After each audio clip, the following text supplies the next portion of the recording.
Entonces, quizá habría que empezar por preguntarse qué es la economía del comportamiento, ¿no?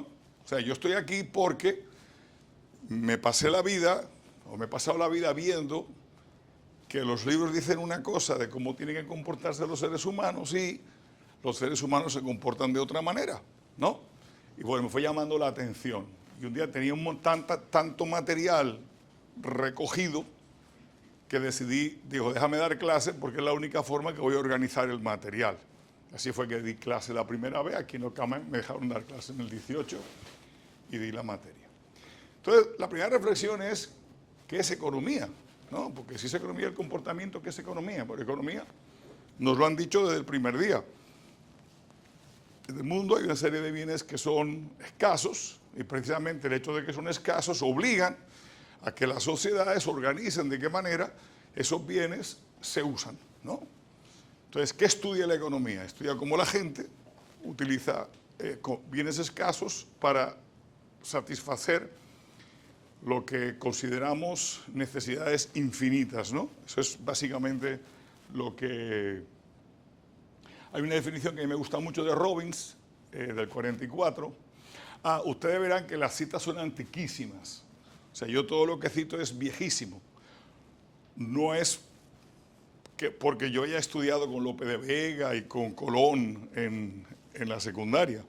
Lo que pasa es que yo trato de ver dónde empieza a desarrollarse una idea y voy y leo el paper del primero que inventó una idea, porque, no sé, creo que tiene más valor entender quién fue el original de una idea y después se desarrolla por años y años y años. Entonces la cita que voy a poner, si cito a alguien, va a ser la del original, ¿no? Aunque ya sea parte del conocimiento. Entonces Robbins dice que la ciencia es, la economía es la ciencia que estudia el comportamiento humano como una relación entre fines y medios escasos y que tienen usos alternativos, ¿ok?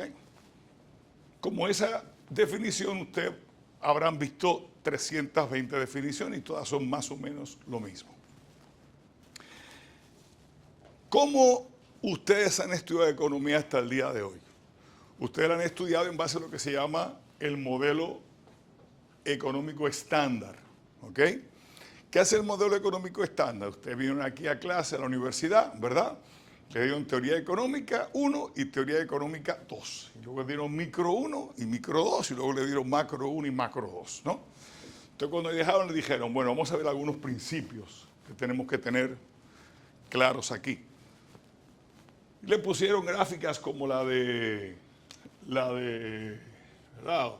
La frontera de producción, donde le decían, un país puede distinguir entre dos bienes. En el libro original habla de cañones y mantequillas, que es de Samuelson. A usted le habrán dicho queso y vino, ¿verdad? No sé qué productos le decían que era lo máximo que la economía podía desarrollar en la frontera de producción. Esa es la primera clase, que una economía tiene posibilidades de hacer un bien o del otro. Luego les decían, ok, como usted tiene un presupuesto limitado entre dos bienes X e Y, ¿verdad? Ustedes van a tener curva de indiferencia. Y a partir de la curva de indiferencia, de ahí derivaron la curva de demanda.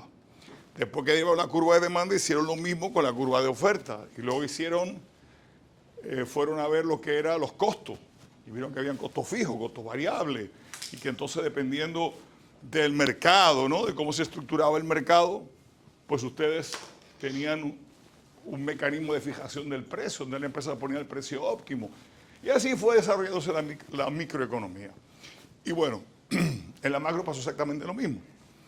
Llegaron y le dijeron, bueno, miren, hay un mercado de bienes, hay un mercado de trabajo, y hay un mercado de dinero. Y bueno, ¿qué hacemos con esos tres mercados? Porque hay variables que tienen que ver con uno y otro mercado, como la tasa de interés, y los profesores hacían unos gráficos chulísimos donde iban pasando, ¿no? De si aquí sube la tasa de interés, aquí cae el producto y tal, ese tipo de cosas. En todos los casos, o sea, en todos los casos de lo que es el modelo económico estándar, que es la base fundamental del análisis económico y que no No estamos aquí para criticar, ojo, estamos aquí para complementar. En todos esos modelos, ¿qué es lo que se planteaba? Por cierto, les voy a hacer un señalamiento que no sé si ustedes se han dado cuenta. Si yo pinto una curva de demanda, ¿verdad? Aquí tengo el precio y aquí tengo la cantidad, ¿no? Una curva de demanda. ¿Cuál es la variable independiente? ¿Cuál es la variable independiente? El precio, ¿no? Si yo pongo la función, ¿qué dice la ecuación? Que la cantidad es una función del precio. ¿Cuál es la X ahí? ¿Esta? ¿Y cuál es la Y? La Q. Pues al revés. Bueno, cuando comenzaron los economistas lo pusieron al revés y nos hemos quedado con eso al revés. No sé si ustedes se habían dado cuenta. Pero, o sea, nos la hemos pasado haciendo gráfica y gráfica y gráfica donde la variable dependiente está del otro lado. Pero eso fue porque la primera vez que hicieron gráficos, los economistas no sabían mucha matemática. Es igual como nuestra obsesión por el equilibrio. El equilibrio es algo que ocurre en la física. O sea, en la física yo tengo una situación, le pongo calor y pasa algo. Entonces paso de un sitio a otro, de un estado al otro. Tengo agua, le pongo mucho calor y de tenerla líquida se pone en gaseosa. Paso de un estado a otro estado, ¿verdad? Bueno, entonces, cuando los economistas comenzaron a pensar, pensaron en química y en física. Entonces, muchas palabras que tenemos los economistas se derivan de ahí. Por eso hablamos del equilibrio. Se mueve hasta un nuevo punto de equilibrio, fuerzas. Esas son cosas que tienen que ver mucho con la física, ¿no? Y la cosa funciona bastante bien. O sea, uno puede realmente explicar el mundo bastante bien con la teoría económica, con el modelo económico convencional. Ahora, pasan cosas como esta. Hay un preescolar en Haifa y los padres llegan tarde a buscar a los muchachos, ¿verdad? Entonces, ¿qué le pasa a un preescolar cuando los padres llegan tarde? En primer lugar, el colegio tiene que tener más tiempo los muchachos ahí. Que es el momento de más peligro, porque el peligro está cuando tú devuelves los niños. O sea, cuando te entregan los niños, tú puedes coger un niño y meterlo y ese niño será de otro colegio, pero no pasa nada. Ya vendrá su mamá, ay, que me equivoqué de colegio. Pero malo que tú le entregues el niño a alguien que no es la mamá. O sea, tremendo lío, ¿no?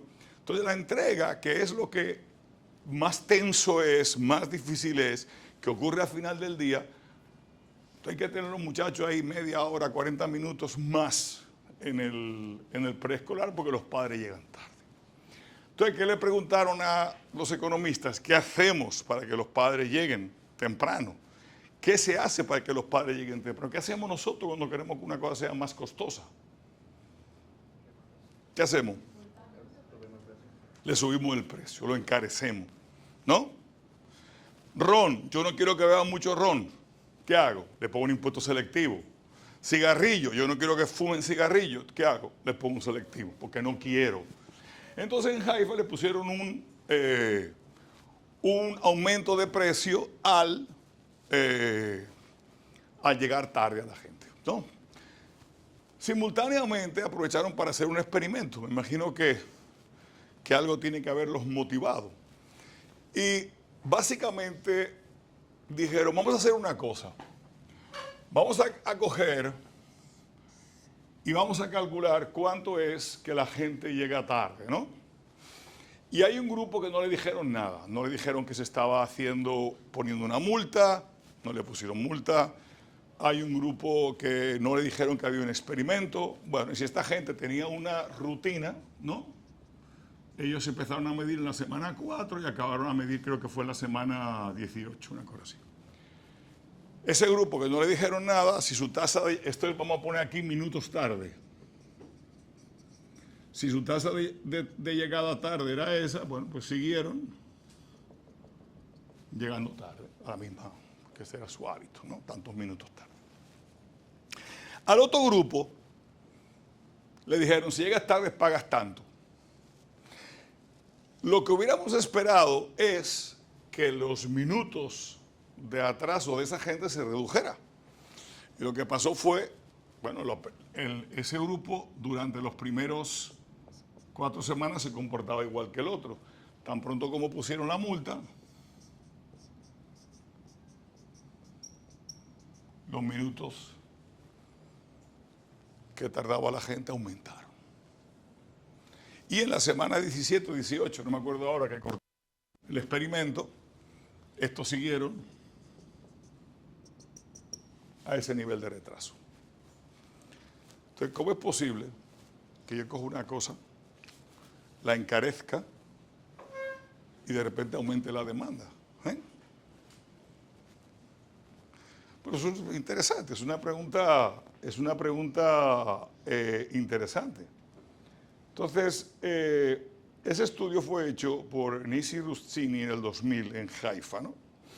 Entonces, fueron 14 semanas y a la semana 17 se quitó la multa. El artículo se llama "Toda multa es un precio". ¿Qué podemos intuir de ahí?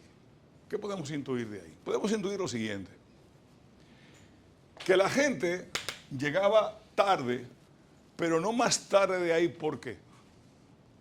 Porque había algún tipo de normativa social, ¿verdad?, que les impedía llegar más tarde, ¿no? O sea, yo puedo llegar a buscar a mi hijo 10 minutos tarde. Eso está bien, me van a aguantar. Si llego 2 días tarde, probablemente eso no sea aceptable, ¿no? Entonces, el punto de equilibrio de llegar tarde está entre 0 minutos y 2 días, o cuando llamen a la policía, ¿no?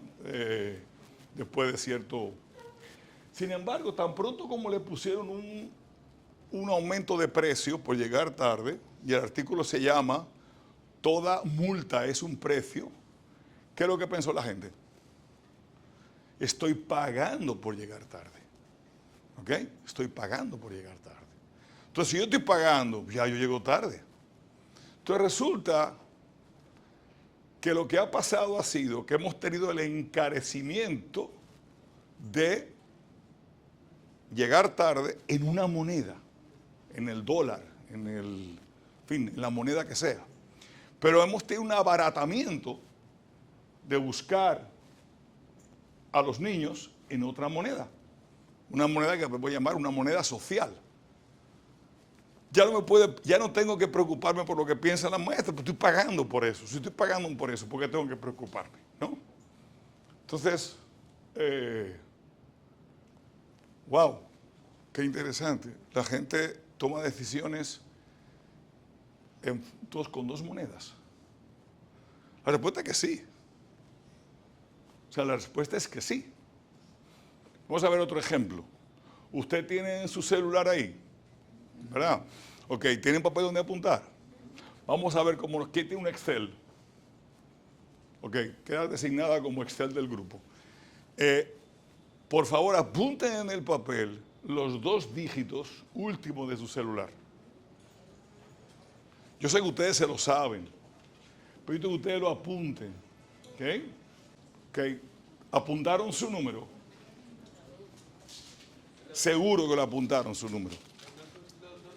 Sí.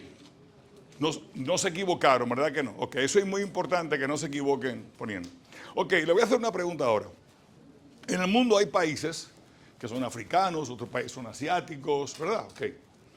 ¿Qué porcentaje de países de los que pertenecen a las Naciones Unidas son asiáticos?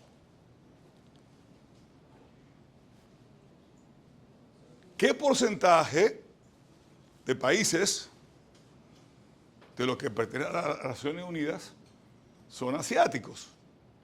Ok, apúntenlo. Ya, apúntenlo. ¿Qué porcentaje? Puede ser del 0% al 100%. ¿Qué por ciento es? ¿Lo apuntaron? Ok, vamos a hacer una cosa. Entonces, tú que eres la apuntadora designada del reino, ¿ok? Todos aquellos que tengan un celular que sea menor a 50, por favor levanten la mano, que termine en menos de 50. ¿Ok? All right. Entonces, por favor, díganme el porcentaje que ustedes eligieron. ¿Cuántos? 20%. ¿Y tú? ¿Y tú? ¿Y tú? Ah, no, tú eres de más o menos más. 28. ¿Alguien por ahí atrás? ¡Allá atrás! 30. ¿Quién? Ah, ok, 49. 48. 25. 15. ¿Tú? Me está apuntando todo eso en una hoja de Excel. 18. Pues lo vamos a sumar. 30. 30. 28. Ok. 16 y 25. All right. Entonces, ¿quiénes tienen el celular por encima del 50%? Están seguros, ¿verdad? Ok, por favor, díganme el número que ustedes consideraron que había de países asiáticos en las Naciones Unidas. ¿Cuánto? 9%. 38. 30. Ok. 13. ¿Hay otra persona que está en Excel por ahí? Que también me puede ayudar. Para que ella, pues, coge tú los... ¿Tu nombre es? Lorena. Pues, coge tú la primera y... ¿Quién es? ¿Tu nombre es? Víctor. Yo ahorita me acordaré de alguno de los nombres. Víctor, ayúdame con la segunda. Ok, ¿dónde me quedé? Vamos a ver aquí adelante. 10. 13. 36. 12.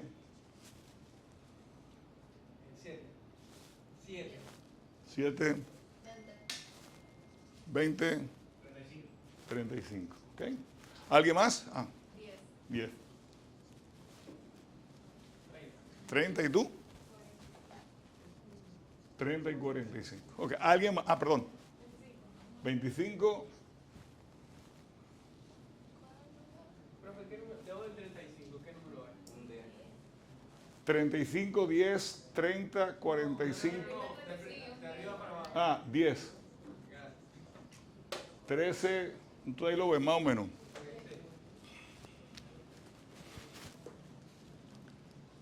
Ok, lo que ustedes terminan, ustedes son pocos. Y es probable, en lo que ustedes calculan, déjenme contarles otro, ok. Supone que ustedes los invitan a ir a, ustedes van a cenar, ¿no? Con alguien. Y a ustedes les toca pagar. Y les ofrecen el menú de vinos, dice A y B. Marca A, marca B, qué sé yo, cualquier marca. La marca A vale $10 y la marca B vale $20. Ustedes no son tomadores de vino, ustedes no están en impresionar a nadie, ¿ok? Entonces, levanten la mano los que elegirían comprar la botella A. 1, 2, 3, 4, 5, 6, 7, 8, 9, 10, 11, 12, 13, 14, 15, 16, 17, 18, 19, 20, 21, 22, 23. ¿Ok? ¿Y la B? 2. Ok, tenemos 2 manirrotas. Tenemos 2 gastadoras compulsivas. Ok, supónganle ustedes que yo les pongo el siguiente menú de vinos. Menú de vinos. Botella A, botella B, botella C. Botella A, $10. Botella B, $20. Botella C, $40. ¿Ya es su menú? Ok, ¿cuál ustedes eligen? Mismas condiciones, sin querer. De eso de ahí, lo mismo, son los mismos. No tienen que impresionar a nadie. Ok. Están en la cena. ¿Cuál levanta? ¿Quiénes quieren la A? Ok. ¿Quiénes quieren la B? 1, 2, 3, 4. ¿Quieren B? ¿Y C? 1 quiere la C. Ok.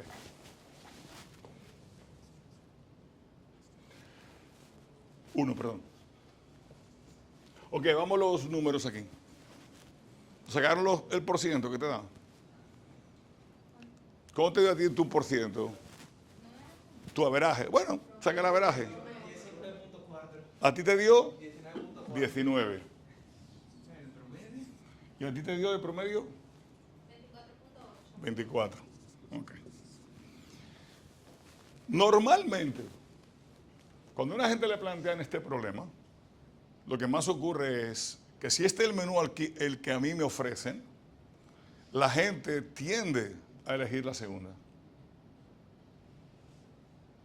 Yo estoy seguro que mucha gente se sintió tentado a elegir la segunda, ¿verdad? ¿Por qué a la gente se siente tentado a elegir la segunda? Como la del medio, ¿verdad? No quiero quedar ni como tacaño, ni como... Okay.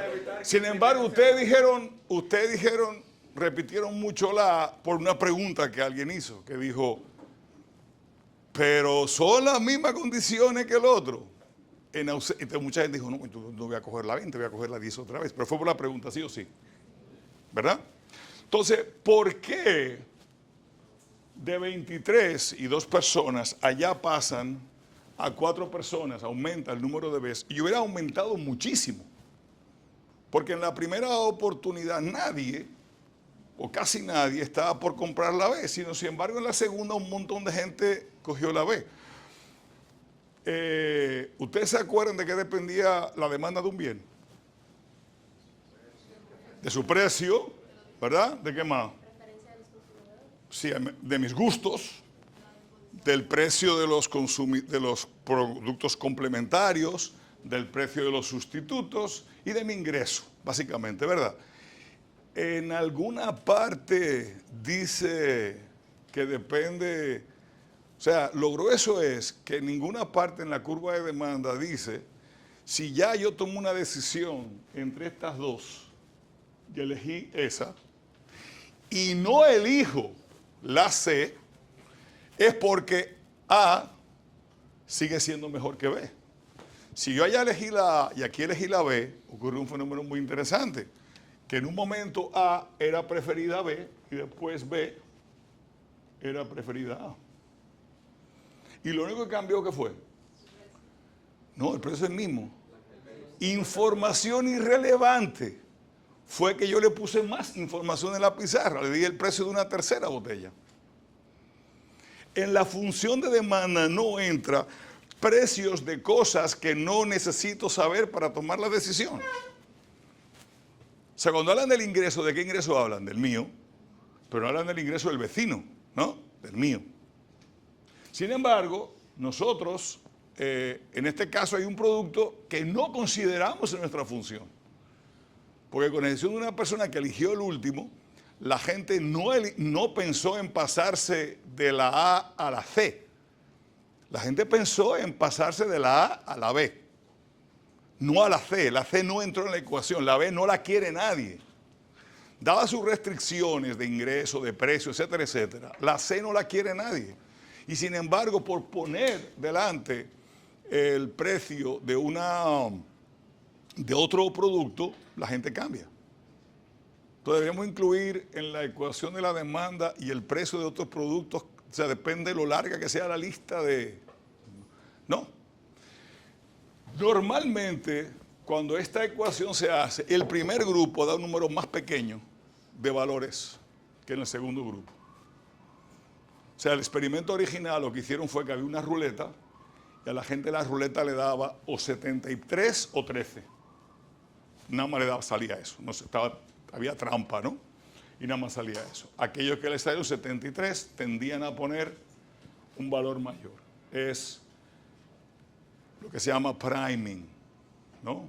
Es un fenómeno que información que no tiene nada que ver, yo te lo pongo delante y tú respondes sin tener en cuenta el hecho de que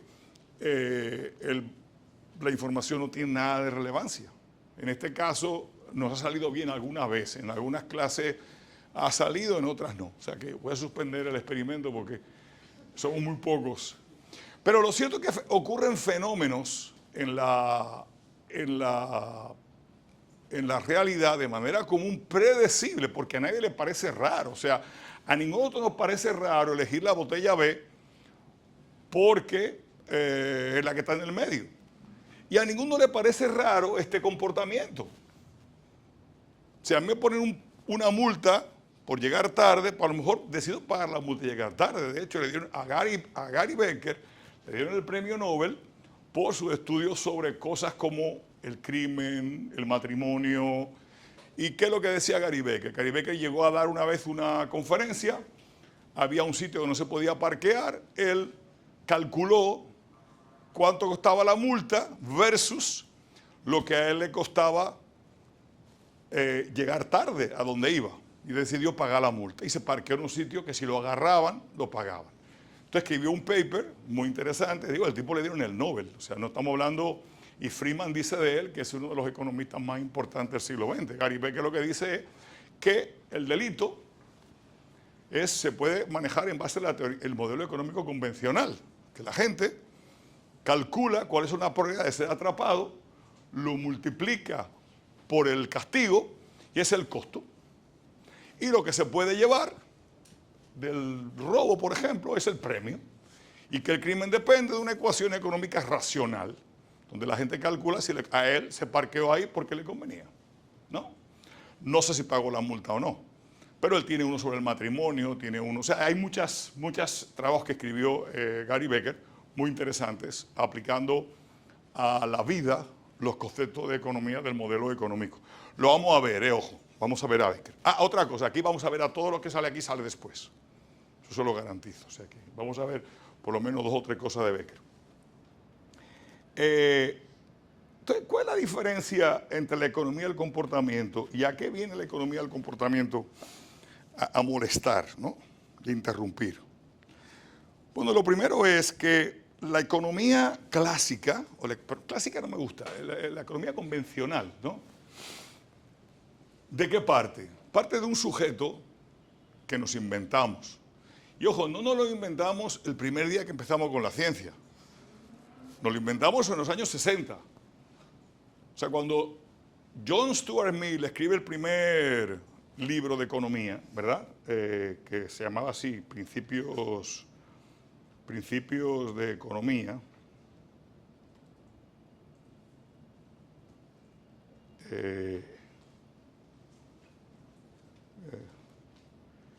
Él plantea un individuo que es el Homo economicus, él fue el que lo nombró. Y el Homo economicus es un individuo que nosotros sabemos qué es lo que... El libro se llamaba On the Definition of the Political Economy. Yo hablo inglés como Antonio Banderas o como Penélope Cruz, O sea, yo hablo con el mismo acento que Penélope, o sea, eso, cuando yo hablo inglés me tienen que perdonar. Entonces, ¿quién es el agente económico? Es un tipo racional, que actúa como. ¿Quién es nuestro agente económico? Un tipo racional. ¿Qué es lo que hace ese tipo? Busca maximizar su utilidad. Si hay 2 cosas importantes en la teoría económica tradicional, es racional y maximizar. Esas son las 2 palabras más importantes. Entonces, trata de buscar el mayor beneficio posible como productor o como consumidor. En el caso de ser coproductor, beneficios en el sentido contable de la utilidad. En el sentido de la persona con la utilidad. Tiene información suficiente para tomar la decisión, tiene la capacidad cognitiva suficiente para tomar la decisión y es egoísta. Él piensa en él. Lo cual tiene un atractivo muy interesante para la formulación o la defensa de este individuo. Porque los liberales, o sea, en mi caso yo soy una persona liberal, obviamente un marxista no pensaría así, pero piensan que si todos actuamos buscando nuestro bienestar, al final se produce un equilibrio y ese equilibrio hace que el mercado funcione, ¿no? Entonces, dice Adam Smith, por ejemplo, que no es por la bondad del corazón que el panadero hace pan. Es porque sabe que si hace pan lo va a vender y con la plata que le dan, alguien habrá hecho zapatos que él necesita para comprarlos. Entonces dice, todo eso que hay, o sea, usted se pone a pensar la organización o la computadora que habría que tener para hacer un día de consumo de la ciudad de Santo Domingo. O sea, ¿cuánto combustible llegó ya a Santo Domingo? ¿Cuánta carne llegó ya a Santo Domingo? ¿Cuánta electricidad llegó ya a Santo Domingo? Y a nadie le preocupa eso está ahí. Tú vas al colmado, y en el colmado, tú vas al colmado o a la cafetería y ahí hay Coca-Cola y no sé qué. Y nadie se preocupa, nadie, ¿cómo eso pasa? Ah, porque hay un mercado. Entonces, que obviamente el Homo economicus, además, tiene una virtud. Tiene la virtud que produce el mercado, sí. Los economistas sabemos, los economistas liberales sabemos que el mercado tiene problemas. Porque el mercado es un sistema y de manera natural el capitalismo produce ciclos. Y de manera natural el capitalismo concentra la riqueza y concentra la producción, lleva el monopolio y lleva la acumulación de la riqueza en pocas manos. Pero es así. Si usted tiene un perro y el perro ladra, a menos que el perro sea mudo, el perro ladra. Y si es un gato, el gato maulla. Te dice, bueno, es que tengo un gato que yo quiero un gato que ladre. No se puede. Los gatos no ladran. El capitalismo funciona así, ¿no? No es ni bueno ni malo, es así. Entonces, todos los sistemas económicos del mundo, el menos malo es este. Pero tiene sus problemas. Y por eso nosotros estamos estudiándolo para hacerlo mejor. Buscando qué cosas realmente pueden hacer que las cosas sean mejores. Si los seres humanos, generalmente, es lamentable, pero es verdad, si tú le preguntas a alguien por qué, cuál es el porqué que está detrás de algo que es o hace, generalmente no lo sabe. O sea, tú te preguntas, ¿por qué tú estudias economía? Tú te sientas en tu casa en serio con una hoja de papel y escribes, ¿por qué estudio economía? De repente el papel parece el océano de lo grande que es y terrorífico. No tengo ni puñetera idea. O sea, de verdad. No, yo creo que con eso, Pero la mayoría de las cosas no sabemos. Ahora, si tú fueras a decir por qué yo estudio economía, digo, bueno, o yo me quiero preparar para ir para negocio, lo cual más o menos lo tengo claro, pero si yo estoy economista y que estoy trabajando en economía, hay un fin. ¿Cuál es ese fin? Disminuir la pobreza, aumentar la producción, mejorar el país, no sé, algo. Pero hay un fin. Y a la economía le llaman la ciencia lúgubre, ¿verdad? Le llaman the dismal science, porque que deprime. O sea, en economía uno nada más brega como con las cosas que salen bien, mal. O sea, se pone a pensar, el % de que se quedan los niños no van a la escuela. Entonces el 80 van, pero ¿qué miramos nosotros? El 20. O sea, es una ciencia como que, o sea, tú todo el tiempo, wow. O sea, es así. Es casi como los médicos que bregan con pacientes terminales.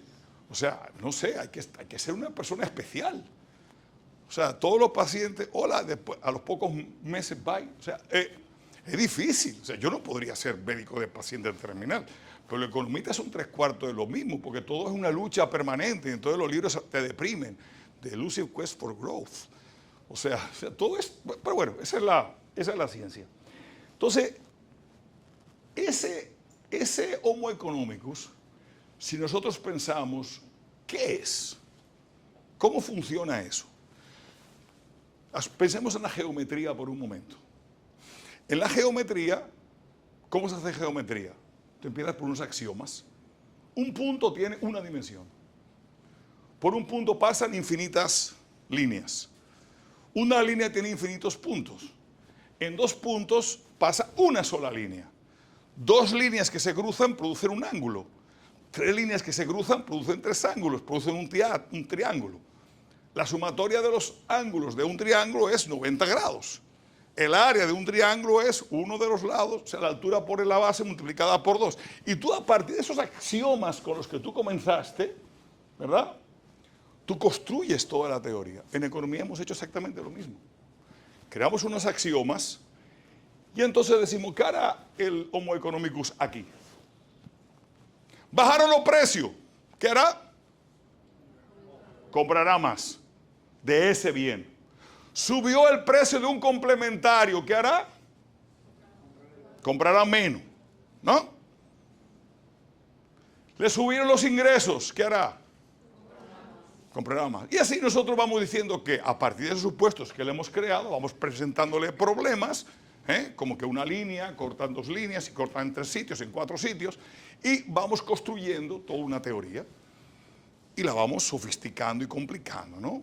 Entonces, de hecho, en economía, la forma de enseñar la economía es eso. Primero cojo un país y lo hago fácil. El país no tiene gobierno, el país no tiene sistema financiero, el país no tiene exportaciones ni importaciones, solamente hay 2 vendedores, y la gente dice, wow, pero esto de la economía sí es fácil. Entonces el profesor comienza a complicarlo. Bueno, vamos a asumir que hay otra isla ahora, hay un mercado, tenemos que comprar con el otro país y pensemos que hay dinero y que hay bancos. Pero esto ya no me gusta, porque esto se está complicando. Entonces te van complicando el tema y tú, si no acaba loco, pues tú sigues en la carrera, ¿no? O sea, pero es todo el proceso mental, es seguir la lógica de comportamiento de un ser ideal, que es el Homo economicus, ¿en función de qué? De eso. Y hay extensiones de la lógica, que son las matemáticas, que ayudan, ¿ok? ¿Puedo yo dibujar esta gráfica de demanda, donde a ese precio yo sé que tengo esta cantidad y a este precio yo tengo una cantidad más grande, sin que haya en esa gráfica una lógica? Hay una función de demanda, ¿sí o no? Y es que cuando el precio sube, baja la demanda y me da ese tipo de línea. Que por cierto, no es una línea, es una curva. ¿Por qué? Porque vino alguien a complicarlo. Con la línea también trabaja. Pero con la curva, entonces ahí podemos reflejar el hecho de que yo tengo desutilidades en la medida que consumo más. Entonces la utilidad marginal la puedo ir reflejando. Y yo voy trayendo todo eso. Y a veces hay realmente episodios de tortura. Cuando te hablan en micro del efecto ingreso y el efecto sustitución en el triangulito, o sea, básicamente lo que faltaría es que te dieran latigazo. O sea, eso es tortura. ¿Verdad que es una experiencia intelectualmente torturante? ¿Pero qué es? Es aplicar la lógica. Inclusive podemos dibujar triangulitos, ¿no? Bueno, entonces, la economía del comportamiento funciona al revés. Dice, sí, eso que está ahí, que es el modelo económico estándar, está bastante bien. Pero yo voy a hacer otra cosa. Yo primero voy a mirar lo que la gente hace y a partir de cómo la gente se comporte, yo voy a deducir teoría. Yo no voy a asumir nada. Aquí dice que la botella B es irrelevante, pero allá me dicen que la botella B es relevante. Aquí me dicen que la curva de demanda va a bajar, pero cuando me voy al experimento la curva sube. Entonces en economía del comportamiento comenzamos por aquí y decimos, ¿cómo es posible que haya subido la demanda en un caso en el cual aumentó el precio? Entonces tenemos que buscar una solución a eso. ¿Ok? Con la idea de complementar o sustituir el modelo económico tradicional o clásico. Entonces, eso es lo que hace la economía del comportamiento. Primero, mira lo que la gente hace y después llega a conclusión. Entonces, para llamarle de alguna manera más formal, ¿qué sería la economía del comportamiento? Es una ciencia frugal, ¿verdad? Falsificable, que permite entender el comportamiento de fenómenos económicos. ¿Qué es frugal? Todas las ciencias tienen que ser frugales y falsificables. Frugal significa que yo con poco explico mucho. Con poco explico mucho. Y falsificable significa que cualquiera puede repetir mis números y le tiene que dar lo mismo. O sea, si otro hace si yo, por ejemplo, hago un cálculo y me da una cosa y tú lo haces y te da otra, pues entonces, ¿qué teoría? Mentira, ¿verdad? Entonces, nosotros vamos a más o menos pensar igual que los modelos de de el modelo económico estándar. Entonces, ¿cómo? Pues también estamos en eso. O sea, tampoco, o sea, esta es una ciencia que no está terminada. Todavía hay mucha discusión sobre cómo debe de trabajarse. Uno de los mejores economistas conductuales, que se llama Rabin, él plantea que hay que añadir otra letra griega. O sea, nuestra colección de letras griegas es añadir otra. Él dice, la misión es lograr variables que se puedan traspasar de un modelo a otro. Lo que él le llama extensiones portátiles a los modelos existentes por sus PEMS, por sus siglas en inglés. ¿Okay? Poder coger una variable, así como yo puedo coger la tasa de interés y moverla, cuando estoy hablando del mercado de dinero, y llevarme esa variable al mercado de trabajo o al mercado de bienes o lo que sea, ¿no? Yo tengo que poder llevarme conocimiento y variables que funcionen. Esa es la meta. ¿Qué tan buena ha sido la economía del comportamiento en ese sentido, en aportar a la teoría? No ha sido muy buena. ¿Por qué? Porque básicamente está en una fase de crítica, ¿no? De crítica, de decir, eso no me cuadra. Ahora, en cuanto a sustituirla, es complicado, ¿ok? En el modelo económico estándar. Entonces, ¿qué pasa? Después de los 70 del siglo XX, la psicología ha avanzado brutalmente. O sea, la psicología después de los 70 ha avanzado muchísimo y después de los 2000 todavía más. ¿Ok? La neurociencia ha avanzado muchísimo. Hoy nosotros podemos conectarle a la gente, depende, si eres una rata o un mono, te lo ponen directamente en el cerebro para ver qué pasa cuando tú tomas un jugo, para saber cuál es tu... Pero en base a los MRI, tú puedes saber qué parte del cerebro se estimula ante un estímulo cualquiera, ¿verdad? ¿Cuál se prende? No, mira, si pasa esto, se le prende el hipotálamo. Hagámoslo a 100 personas. 100 personas se les enciende el hipotálamo en esa situación. Pues entonces, bueno, ya sabemos que hay que se mide esas sensaciones, sentimientos, emoción, lo que sea que estemos midiendo. Entonces, la psicología nos ha dado mucho. Hay otra cosa también, otra ciencia que ha avanzado muchísimo que también nos ayuda, que es la psicología evolutiva. O sea, ¿por qué hacemos lo que hacemos? Y muchas de las cosas tienen que ver con que nosotros hemos estado viviendo hasta el otro día, pero hasta el otro día, en un mundo muy difícil. Pónganse a pensar en esto, porque esto es una reflexión que usted tiene que hacer. En el 1960, no se podía casar dos personas de raza diferente en los Estados Unidos, en la democracia más vieja del mundo. ¿Okay? En Brasil hubo esclavitud en el siglo XX, legal. ¿Okay? ¿Cuándo fue el voto de la mujer? El otro día. Tú comienzas a ver cuánto era la expectativa de vida en 1950, y eran 50 años, 60 años, tope. O sea, tú miras lo que el mundo ha beneficiado y lo que el mundo ha crecido en términos de cosas buenas recientemente, y es muchísimo. Antes de ahí, te vas hasta el 1200, que tenemos alguna data por ahí recogida, y lo mismo. Expectativa de vida de 40 años, en fin, ¿verdad? Como decía Hobbes, la vida es brutish, nasty and short. Entonces,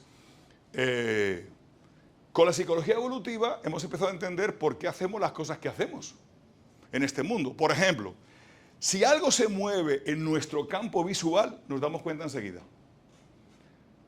Es más, yo creo que hasta fuera del campo visual. Si usted le tiene miedo a las cucarachas y una cucaracha se mueve ahí atrás, usted la ve.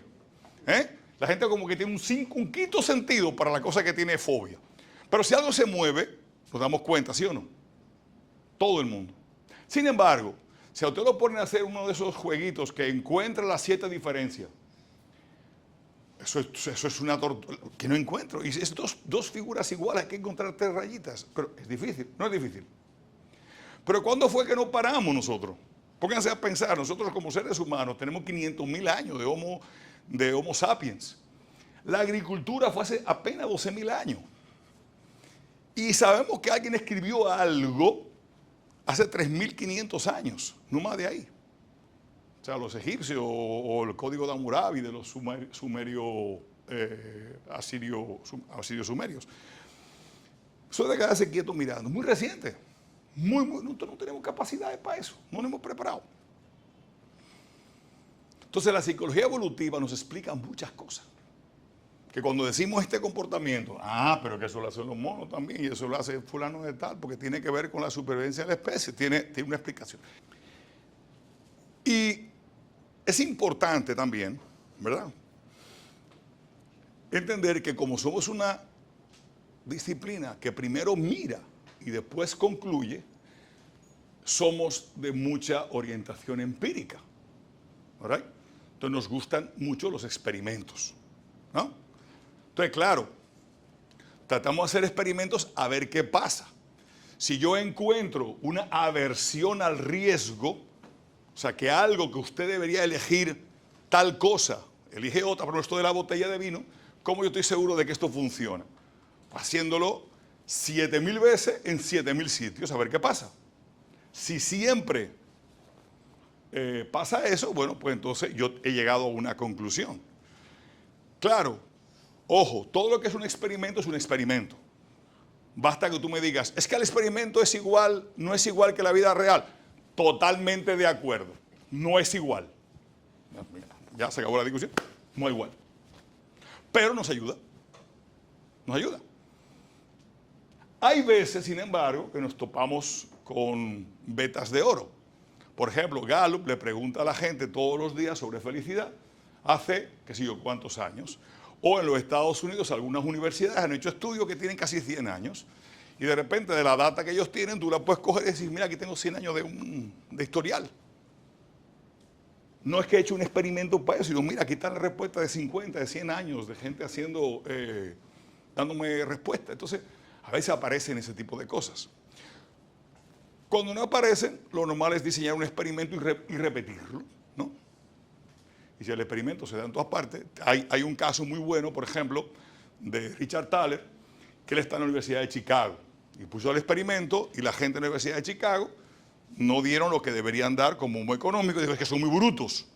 Entonces se fue a MIT, a ver si los tipos de MIT daban. Tampoco dieron. Se fue a Caltech.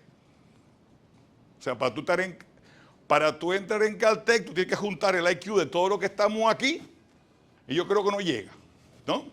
Entonces, tampoco. Entonces no es un tema que tiene que ver con el IQ de la gente, no es por ser listo, no tiene que ver con la inteligencia, tiene que ver con otras cosas, ¿no? Y bueno, y así se van probando. Esa naturaleza empírica, pues hace que muchas cosas... Ahora, como somos de naturaleza empírica, queremos discutir poco. Entonces, ¿qué hacemos en economía del comportamiento?